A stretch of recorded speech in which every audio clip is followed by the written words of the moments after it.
दोस्तों, आज की कहानी है अहंकार का फल। आइए चलते हैं कहानी की तरफ। एक समय की बात है, एक गांव में एक मूर्तिकार रहता था। मूर्तिकला के प्रति अत्यधिक प्रेम के कारण उसने अपना संपूर्ण जीवन मूर्तिकला को समर्पित कर दिया। परिणामतः वो इतना पारंगत हो गया कि उसकी बनाई हर मूर्ति जीवंत प्रतीत होती थी। उसकी बनाई मूर्तियों को देखने वाला उसकी कला की भूरी भूरी प्रशंसा करता था। उसके गांव में ही नहीं, बल्कि उसकी कला के चर्चे दूर दूर के नगर और गांव में होने लगे थे। ऐसी स्थिति में जैसा सामान्यता होता है, वैसे ही मूर्तिकार के साथ भी हुआ। उसके भीतर अहंकार की भावना जागृत हो गई। वो स्वयं को सर्वश्रेष्ठ मूर्तिकार मानने लगा। उम्र बढ़ने के साथ जब उसका अंत समय निकट आने लगा, तो वो मृत्यु से बचने की युक्ति सोचने लगा। वो किसी भी तरह स्वयं को यमदूत की दृष्टि से बचाना चाहता था, ताकि वो उसके प्राण न हर सके। अंततः उससे एक युक्ति सूझ ही गई। उसने अपनी बेमिसाल मूर्तिकला का प्रदर्शन करते हुए 10 मूर्तियों का निर्माण किया। वे सभी मूर्तियां दिखने में हूबहू उसके समान थीं। निर्मित होने के पश्चात सभी मूर्तियां इतनी जीवंत प्रतीत होने लगी कि मूर्तियों और मूर्तिकार में कोई अंतर ही ना रहा। मूर्तिकार उन मूर्तियों के मध्य जाकर बैठ गया।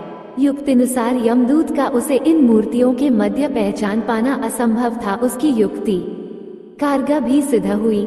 जब यमदूत उसके प्राण हरने आया, तो 11 एक सरीकी मूर्तियों को देख चकित रह गया। वह उन मूर्तियों में अंतर कर पाने में असमर्थ था, किंतु उसे ज्ञात था कि इन्हीं मूर्तियों के मध्य मूर्तिकार छुपा बैठा है। मूर्तिकार के प्राण हरने के लिए उसकी पहचान आवश्यक थी। उसके प्राण न हर पाने का अर्थ था प्रकृति के नियम के विरुद्ध जाना। प्रकृति के नियम के अनुसार मूर्तिकार का अंत समय आ चुका था। मूर्तिकार की पहचान करने के लिए यमदूत हर मूर्ति को तोड़कर देख सकता था, किंतु वो कला का अपमान नहीं करना चाहता था। इसलिए इस समस्या का उसने एक अलग ही तोड़ निकाला। उसे मूर्तिकार के अहंकार का बोध था, अतः उसके अहंकार पर चोट करते हुए वो बोला, वास्तव में सब मूर्तियां कलात्मकता और सौंदर्य का अद्भुत संगम है, किंतु मूर्तिकार एक त्रुटि कर बैठा। यदि वो मेरे सम्मुख होता, तो मैं उसे उस त्रुटि से अवगत करा पाता। अपनी मूर्ति में त्रुटि की बात सुन अहंकारी मूर्तिकार का अहंकार जाग गया।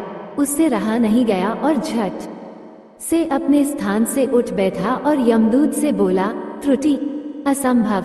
मेरी बनाई मूर्तियां सर्वदा त्रुटिहीन होती हैं। यमदूत की युक्ति काम कर चुकी थी।